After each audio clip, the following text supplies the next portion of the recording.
Olá, hoje a gente vai mergulhar numa decisão bem importante do Supremo, do STF, que mexe, assim, na forma como as leis funcionam aqui no Brasil. A questão principal é quase um quebra-cabeça, né? Uma lei mais comum, a ordinária, pode cancelar um benefício que foi criado por uma lei mais, digamos, robusta, a complementar? Parece que não faria sentido, né? E a gente está se baseando, olha, numa fonte bem direta, tá? A decisão do STF no recurso extraordinário com agravo, o ARE 1521802. Isso gerou o tema 1352. E o importante é que tem repercussão geral. Ou seja, o que o STF decidiu ali vale para todos os casos parecidos no país inteiro. Então, a nossa missão aqui neste Deep Dive é justamente essa: desvendar o que o STF decidiu, por que isso é relevante e o que muda na prática, sabe? E para isso, vamos usar um caso concreto lá do município de Formiga, em Minas Gerais, para ilustrar melhor. Ok, então, vamos desempacotar isso. Afinal, quando que a forma da lei importa menos que o conteúdo dela? Exato. E para a gente entender bem o centro dessa discussão, é bom lembrar rapidinho a diferença-chave, né?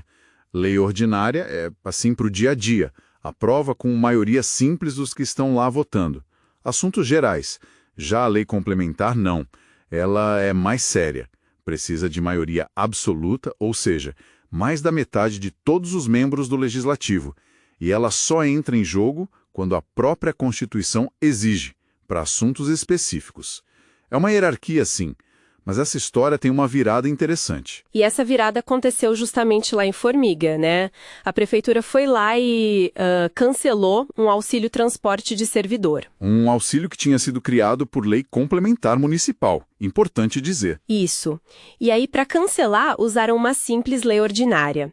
O Tribunal de Justiça de Minas olhou aquilo e barrou. Disse, opa, peraí. Só outra lei complementar pode revogar essa aqui. Parecia o caminho lógico, né? Seguindo a hierarquia que a gente comentou. Lei complementar só se mexe com lei complementar. Pois é, parecia o fim da linha ali para o município. Mas a prefeitura não deixou barato. Levou o caso até o STF. E o argumento deles foi, digamos, ousado. Eles disseram, basicamente, que aquela lei complementar que criou o auxílio, ela só tinha o título de complementar. O assunto dela, esse benefício para o servidor, o auxílio transporte, não era um daqueles temas que a Constituição Federal manda tratar por lei complementar.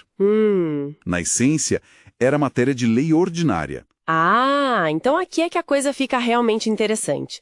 A prefeitura estava dizendo que a lei estava meio que fantasiada de complementar, mas o conteúdo dela era de ordinária, é isso. Exatamente essa linha. E o mais interessante é que o STF, com a relatoria do ministro Edson Fachin, concordou com esse raciocínio. O Supremo entendeu que, naquele caso específico, ao criar o benefício de auxílio transporte, a lei complementar lá de Formiga tinha, de fato, invadido a área da lei ordinária. Invadindo? Como assim? É que a Constituição não exige essa forma mais complexa, a de lei complementar, para tratar de auxílio transporte para servidor municipal, entende? Então a lei era só formalmente complementar, no nome. Mas na sua matéria, no seu conteúdo, ela era ordinária. Entendi. Quer dizer, o STF olhou e disse, olha, a roupa é de festa, mas a ocasião era do dia a dia. A aparência não definiu a natureza da lei nesse ponto. Perfeito. É uma ótima analogia. E foi com base nisso que o STF firmou a regra, que na verdade funciona como uma exceção importante. Uma lei ordinária pode sim revogar ou alterar uma lei que tem o nome de complementar, mas só nessa situação específica, quando essa lei complementar tratou de um assunto que, pela Constituição, deveria ser de lei ordinária. Ah, tá. Como dizer, se você, lei complementar, agiu materialmente como uma lei ordinária, então você pode ser alterada ou revogada por uma lei ordinária.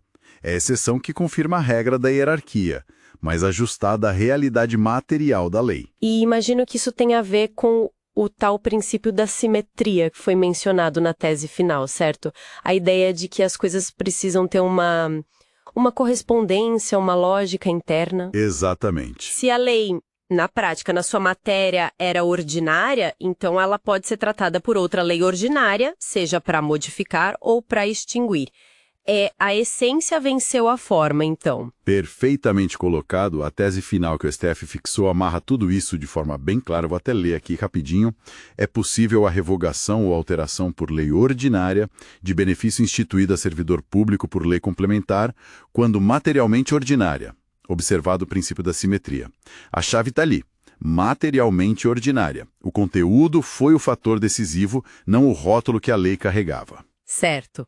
Então, assim, o que fica disso tudo? Qual a grande lição prática? Parece que no direito, às vezes, o nome que se dá para a lei, a forma dela, não é o mais importante, né? Pois é. A essência, o que a lei realmente regula, o assunto dela, pode pesar mais. Essa decisão do STF, então, abre um precedente bem significativo sobre como a gente deve analisar não só a hierarquia formal das leis, mas também o campo de atuação correto para cada tipo de lei. Com certeza. Isso nos leva a uma reflexão final importante, que vai além desse caso específico de Formiga.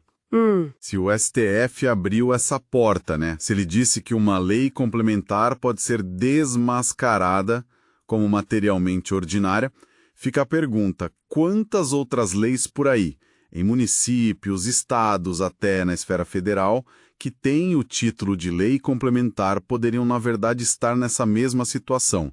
Quantas delas trataram de assuntos que não precisavam dessa formalidade toda, que invadiram o campo da lei ordinária?